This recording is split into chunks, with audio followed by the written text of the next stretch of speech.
Hi guys, Foxtrot here. It's been a while since I did a review, but today I'll be looking at the hot off the press Flightsim Studio E-175. This aircraft is in early access and there's been a bit of debate over what that actually means. Let's be clear, with this plane it's unfinished, untested, and to say the least at the moment it is quirky. Effectively, by purchasing this plane you will become the tester. Now if you're not happy with that, I suggest you probably stop watching now because this is an early access aircraft. Now whether that makes this aircraft worth it or not will be up to you, but with the first update expected to drop on 24th of January, Flightsim Studios are already showing they are keen to address issues. Hopefully after watching this video you will decide whether this plane is right for you or not. If you do so, then please do leave a comment and hit that subscribe button as well. Over to the purchasing page, the aircraft is currently exclusively available via Aerosoft One. Now they have a downloadable utility which does make it easier for installing add-ons. Currently costing £35.69 or €40.29. It's definitely on the pricier side for an unfinished aircraft. It will take up 1.15 gigabytes of space on your drive, but with the Aerosoft One utility it can easily be enabled, disabled or uninstalled, as you can see now.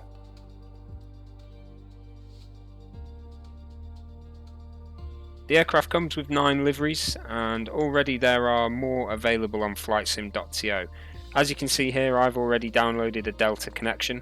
Now there is no paint kit for this aircraft just yet, it's using the mesh textures, which is going to cause some problems for the livery creators, but I do think they are releasing a paint kit soon enough, which will mean that the new liveries will just start flooding in on flightsim.to as they normally do. All absolutely free, as of course, if you're playing on PC. In terms of variants, currently there's two. The difference is either being short or long winglets, and it is livery dependent, so it's up to the livery creator to either do short or long winglet version of the aircraft. Let's get started with the exterior then. Again, we're here at the amazing freeware Cardiff Airport by Superspud, which is a daily commute for the KLM E-Jets from Amsterdam. You can get Cardiff on flightsim.to completely free. Superspud's got some other great airports on there as well, so it's definitely worth having a look.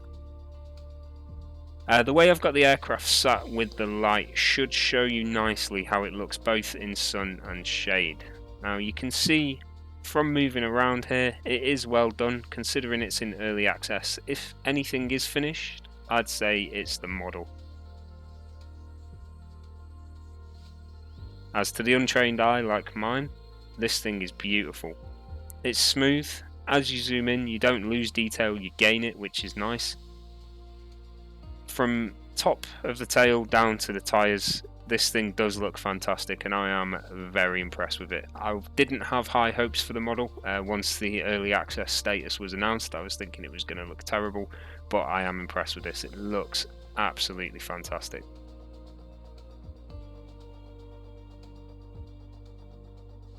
Moving into the cockpit then for the interior look.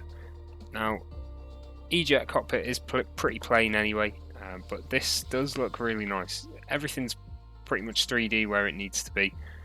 It doesn't quite jump out at you yet, but I think we'll get there eventually with the updates. It is nice to look at. It's definitely a lot better than some of the other cockpits that have been done for the sim, for payware aircraft as well. The only issue I've really got with it at the moment in terms of looks is the seating. For some reason it looks like melted plastic and it really doesn't look comfortable to sit in, but I'm sure they'll change the textures of that eventually. A couple of things that do work, obviously the buttons work. There's the jump seat there that folds up and back, which is becoming more and more popular now. Handles move up and down, and I believe you can move the seat forward and back as well to adjust the position there. Some other things then as well, you've got the EFB, which isn't an EFB just yet. All it sort of does is show you some information there. You can move this, if I find the correct click spot, there it is. Okay, so you can move it out to the front. I assume you can do that in the actual aircraft as well. You can move the nose steering wheel, but it doesn't actually correspond, as far as I can tell, to the nose steering at the front.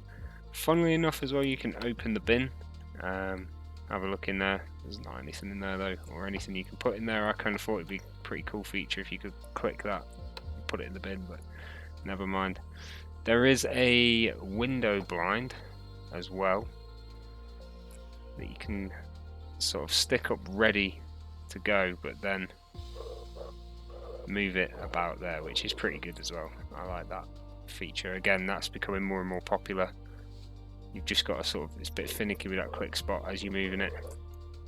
That'll move along there. Not sure of any others just yet.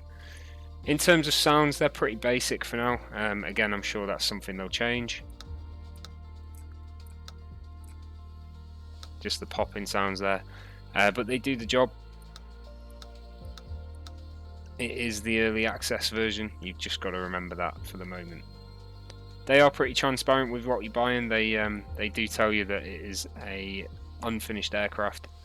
So as long as you bear that in mind, I guarantee you will enjoy this aircraft in its current state as well. Okay, so that's a pretty quick look around the cockpit. We'll be coming back to that once we've got things started and we're looking at the systems as well. We'll move into the cabin now.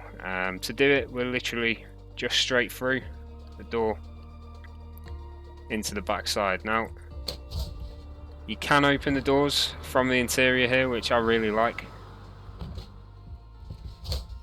I've not had a full look around yet to see if there's much else that is clickable, but I'd imagine there's going to be little bits they add bit by bit that will be pleasant surprises as it comes. Like the toilet, that'll get there eventually. Again, click spot on the other, not on the seat. How do you close it though? That's the question. Okay, that's fully open now. There we go. Oh, I didn't know he did that either.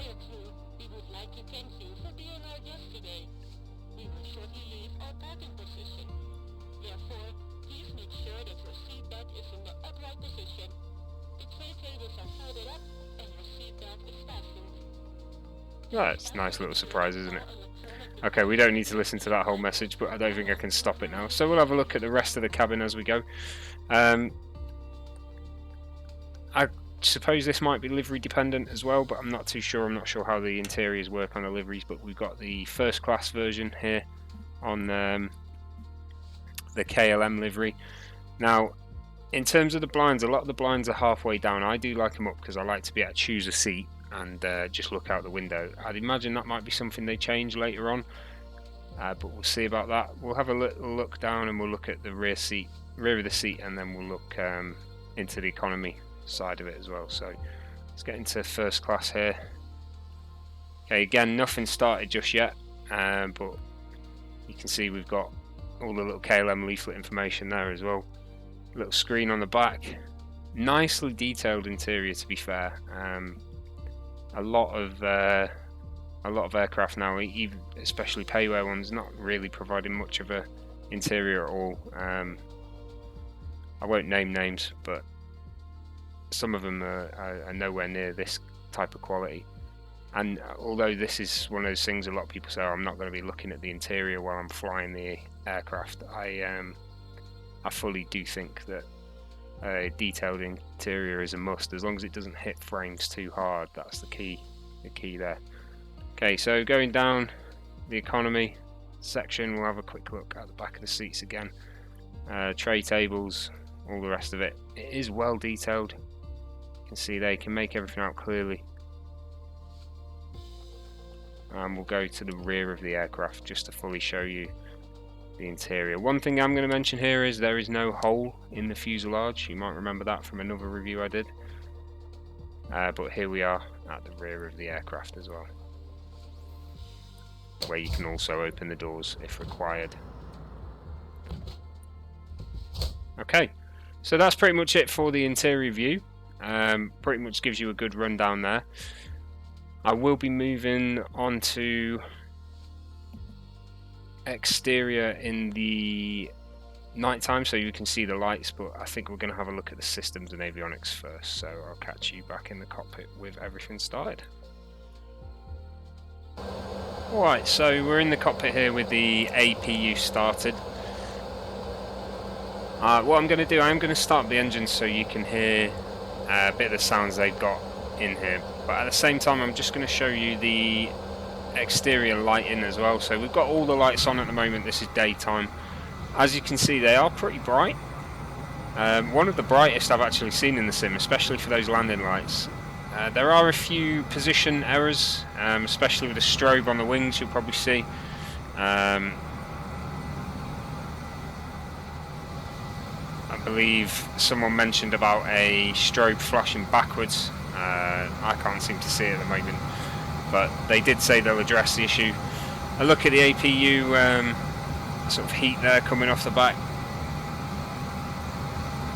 All things yet to be improved. As I see it, there is a update due on the 24th of January, so just under 2 weeks time there, and that is going to address a lot of the initial issues that have been raised, so it's good to see that from them as well straight away there.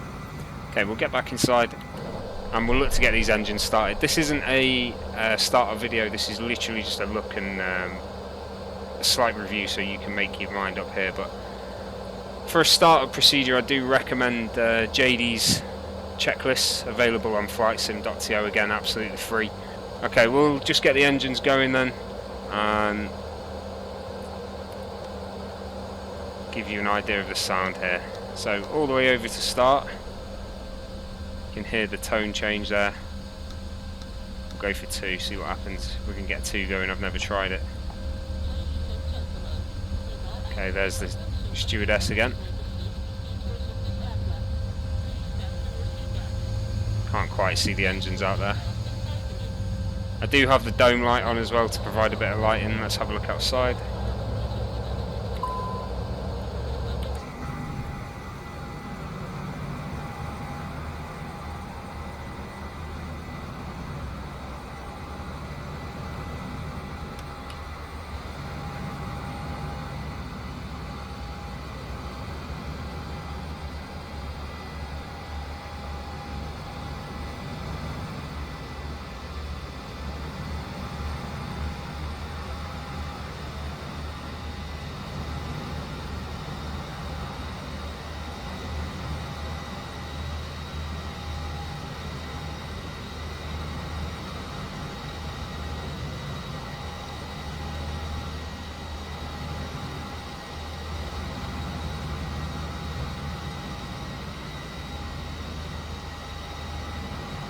Okay, that's engine 2 running. As you can hear, it's pretty quiet actually compared to other aircraft. I don't know whether it's like that real time.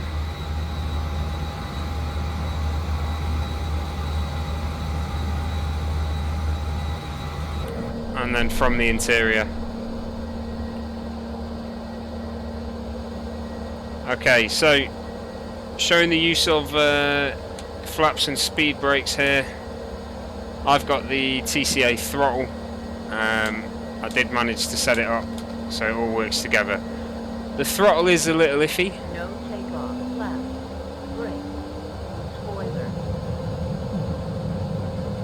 So what you may find is you have to play about with the throttle settings. They are going to be doing a fix for the throttle in that first update. At the moment I can put my aircraft into reverse throttle, but it doesn't actually show up.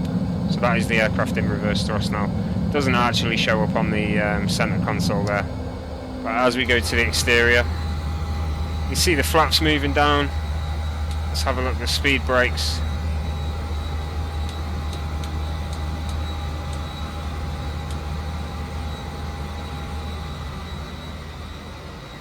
They look decent enough. And then we'll go for the engine as well.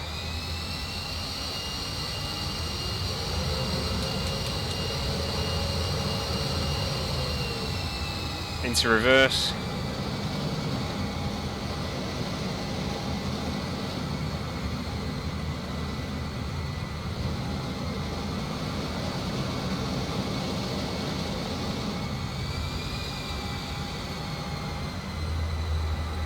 Avionics wise then, let's have a little look.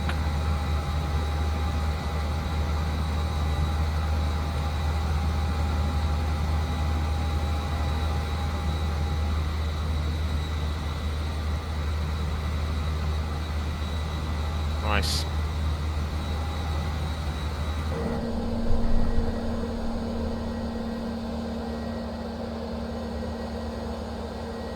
Okay. What I'm going to do, I'm going to kill the engines to have a little look at the systems. And at the same time we'll listen to that shutdown.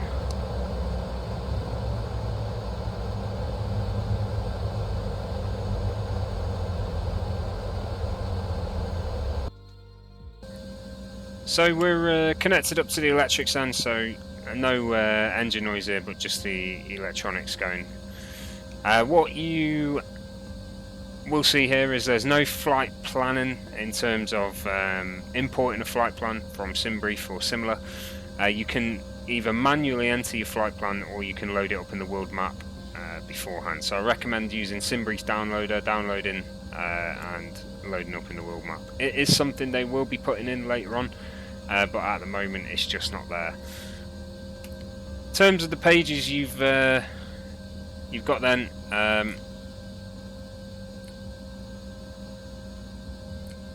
it's got the basics you'd expect. Entering flight plan information, arrival, departure, flight planning showing up there, and that will show you up the full flight plan.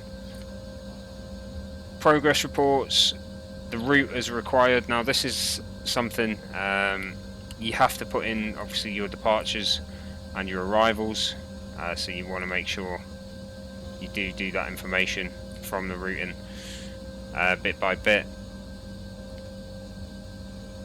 Just having a look at the different pages available, and you can see a lot of greyed out information, which means to me that says they are looking to plan it in there, but currently at the moment they're just not quite there yet, but they will get there eventually. Radio wise, you've got a nav frequency, so ILS does work occasionally, it's not 100% every time yet. Comms works fine, I've tried it with VATSIM, and the transponder works as well, importantly. So in terms of VATSIMable, you've got heading mode, you've got the ability to change radio frequency, the ability to tune an ILS, the ability to put in a squawk code. As I say, all the basics otherwise, so heading mode, nav mode does work, but it is the basic Asobo flight plan system, so it can be a bit finicky. I recommend very short flights for now if you do use it on VATSIM. Course can be set in there as well, so that information does show up on the screens for you there. Barrow and can be set in either inches or HPA. Minimum setting, the V-lock is there, and altitude obviously change as well. At the moment, best way using it for me I've found is vertical speed. VNav is a non-starter, it doesn't work at all at the moment, but autopilot overall, it is the basic Asobo autopilot, and it does seem to work. In terms of displays, what they've got available on this one, it's a touchscreen.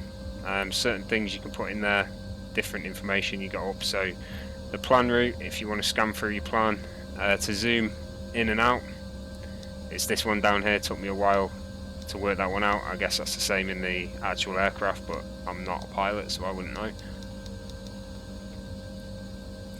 Have a little look at the systems, flight controls there. Does that correspond? Won't let me do it yet anyway because it's turned off. Hydraulics information. Fuel, that's another one. Fuel is entered via the weight and balance at the top, or by the main menu, so there's no other way to enter the fuel at the moment, just using the in-sim weight and balance. So once you do it, make sure it does correspond and it's all in correctly. Electrical systems, ECS, anti-ice, Anti-ice does work in terms of effect as well. It has a warning that comes up. I did get the anti-ice warning at some point on the flight that I did, and I did have to engage the anti-ice until that was disappearing, that warning. And then a bit of system config information. Actual map itself as well. On this map, you can enter TCAS on there as well as the terrain. Not sure that's finely tuned just yet, but TCAS works. I was using that with Flightsim the other day, and it was listing up aircraft dotted about. As you can see, there are certain greyed out bits, which I'm sure will be utilised once they can be. Yeah, that's about it for the pages wise. As I say, there's quite a bit left out at the moment that will need putting in to make this aircraft fully flyable with Flightsim, especially. For instance, you can do direct to, but there's no way to directly do that other than by clicking the waypoint you want to go to and then moving it to the top of the flight plan like you would in a Boeing aircraft, which is fine. Not sure if you then get to that waypoint if it will then try and go back to the original waypoint or if it will just continue from there. In terms of changing your arrival or departure, that is doable. That's absolutely fine. I've done that a couple of times now. I've not run into any issues. What is a problem is if you are told to go direct to a point within your arrival. So if you've already entered the arrival or the star, and you're then told to go directly to a point, you cannot do that. You can't skip it, so you do have to go into heading mode. And then the issue is, once you're in heading mode, then it doesn't want to continue onto the next waypoint. It will always try and go back to that original waypoint. These are the limitations of the Asobo autopilot and flight planning system. They will get there eventually. They are planning their own. How long that will take, I'm unsure of at the moment, but as I say, first update's coming on the 24th of Jan. In terms of ILS, make sure that frequency's set up good to go with plenty of time. Make sure you're at a lower altitude than the glide slope, so it does sort of run through, and hopefully we'll pick it up. I have had it work twice for me. I've also had it fail on me twice, so there's no real sort of consistency to it at the moment. They are looking into that for the first update, and hopefully that will be sorted out by then. So yeah, that's pretty much what I can show you for the FMCs and the flight planning side of things. Because as I say, you plan your flight through the world map, or you can enter waypoints individually in here. So for instance, we'll enter Brecon. Oh, we need a destination. Let's just go Manchester for now.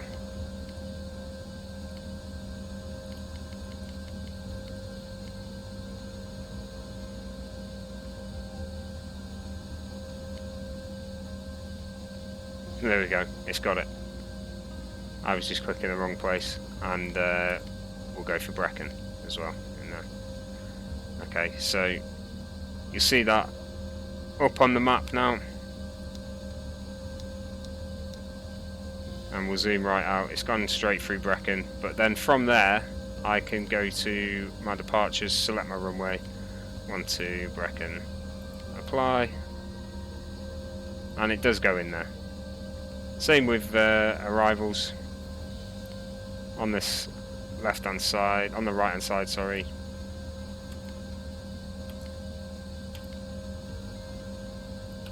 Apply. That is now in there, and you can change it as well. So let's go for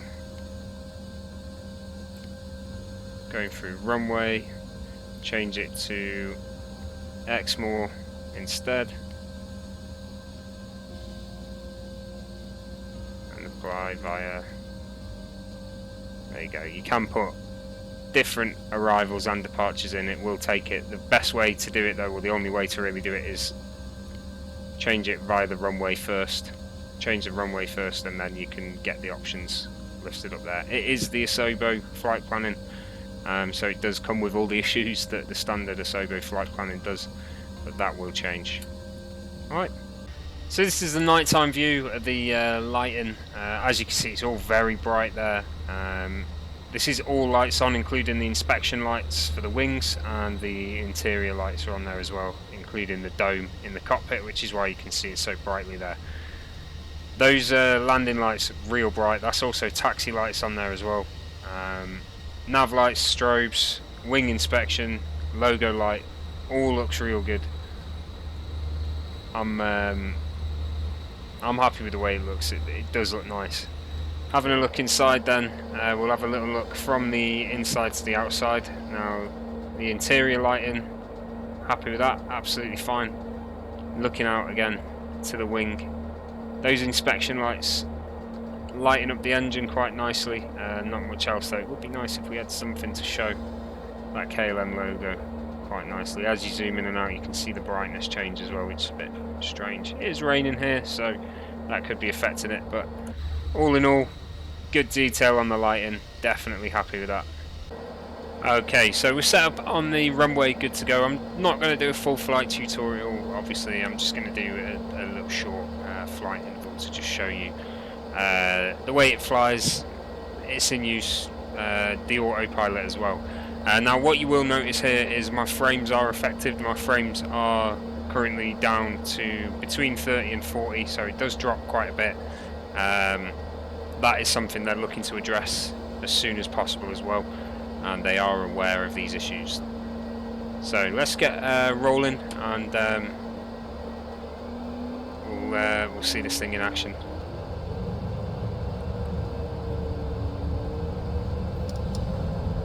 So you can see the sort of skipping and frames hit there. It's not unusable. Like I say, I was flying this at Amsterdam the other day, and it was a full airport. With VATSIM as well, V-Pilot does take some frames, and that did really get me a little bit, but it was still usable. Once we got in the air, it was fine. As you can see that difference from being on the ground to being in the air. Okay, gear up.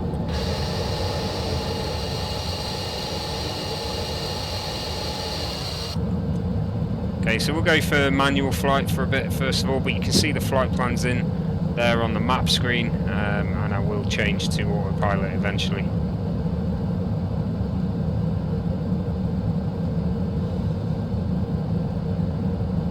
In terms of the controls itself, it's not too jerky, you know. It's a shame about the frames hit, because it is quite smooth and it's fun to fly with, it's enjoyable. Get the flaps up there. Autopilot on. Just leave it to do its thing. So you'll see that I've got the flight director on, nav mode engaged, autopilot on, your damper comes on automatically, auto throttle on, and I'm just going to put vertical speed on as well there to make sure I go into that climb. As far as I can tell, flight level climb isn't working at the moment. It might be, it doesn't light up, but I prefer to use vertical speed anyway.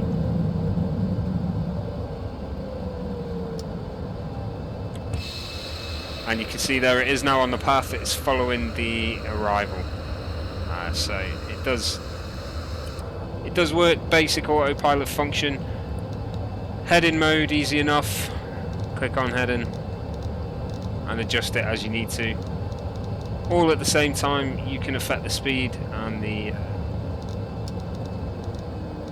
altitude, as well as having a settable barrow there into standard, out of standard. It is a little jerky with its adjustments, takes a few clicks, but it gets there. All of this stuff, if you do use VATSIM, you'll know it is absolutely vital to be able to set your barrow, set your heading, set your altitude, set your speed. And it is accurate, it works, you know, that's the main thing. It maintains them, although it is the basic Asobo system, it does maintain them. Okay, so coming into land here at Cardiff, we're going for runway 30. The localizer's not arming today, so it just proves a point even more. Sometimes it works, sometimes it doesn't. It is unfortunate that couldn't work, but hopefully now I'll just get a landing to just help you with a few of the sounds. Now, one thing I have noticed is that my ability to turn off the auto throttle via my usual switch on my TCA throttle isn't working, so you have to disarm that if you've got one of those before you get to the 50-foot part, because it's all got to be manual on the way in there for it to work effectively. So here we go, we'll try and get a landing done, hopefully not too bumpy. I'm not used to this thing yet, but you'll be able to hear some of the sounds as we go down.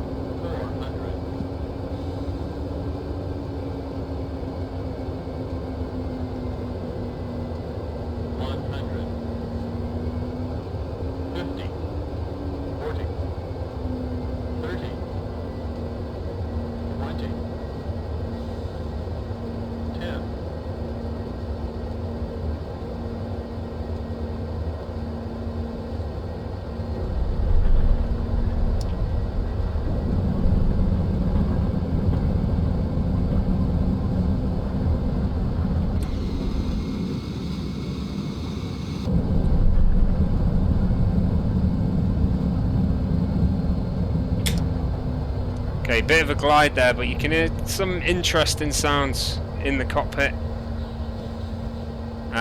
But you do have the stewardess announcements again that we have landed. Please remain seated. I like that we can't hear it as well. You can go to a part of the plane to hear it, but we can't hear it in the cockpit. We just hear a little buzz. As you can see, dead easy to steer on the ground, nice and controllable, really manoeuvrable. None of the nose steering problems, so that's nice to see here as well. And it does look good, even though we get that frames hit, it's still looking good here on the ground.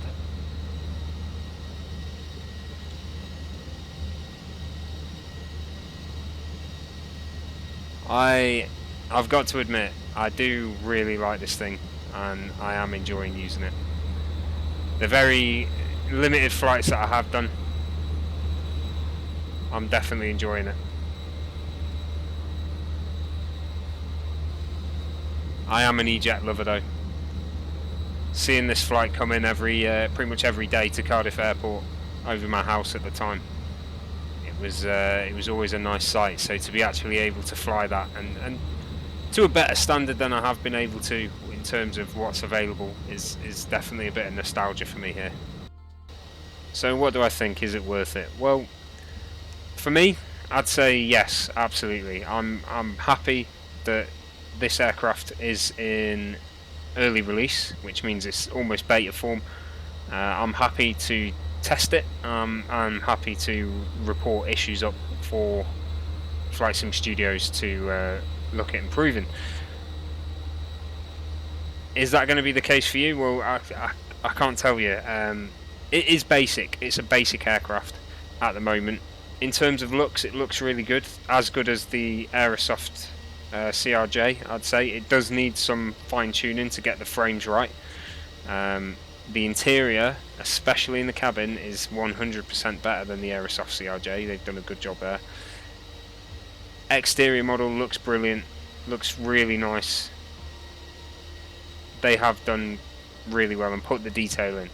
The systems, it's a work in progress. It is going to get there eventually. At the moment, it's not quite that simulation aircraft, because you are pretty much flying a default Asobo aircraft here for now. It's usable with VATSIM just about, and I say just about because it would mean potentially you hand flying on areas where you should be on ILS if you don't capture that ILS, and it also requires patience from the air traffic controller if something doesn't go right. So in that case, I would say don't use this at busy controlled airports where the controller's under a lot of stress if you are flying on VATSIM. But certainly if you want to give it a go, do so, and if anything goes wrong, just be ready to disconnect just in case. But it's a beautiful aircraft, you know. It's certainly going to be a really good aircraft as long as they keep their promise, and I'm confident that they will. They'll keep their promise that they're going to update this thing, they're going to keep improving it, and they're going to get it to that study level aircraft that we sort of saw hyped up and advertised initially. So I'm happy with it. £35, yes, it is a bit on the pricey size for an unfinished aircraft, but I'm happy it's going to get there. I'm definitely happy with the way this thing looks, and I can see past its flaws for now. So that's pretty much it, guys. I do hope this has at least helped someone decide whether they are or are not going to buy this aircraft. As much as I say I love this plane, it's definitely not going to be for everyone in the current state, and some people will want to wait a few months, maybe up to a year, to get this thing. But if you are that person that I've helped, then please do leave a comment, and don't forget to hit that subscribe button. I hope you did enjoy it, and I will catch you guys soon. Thank you very much for watching.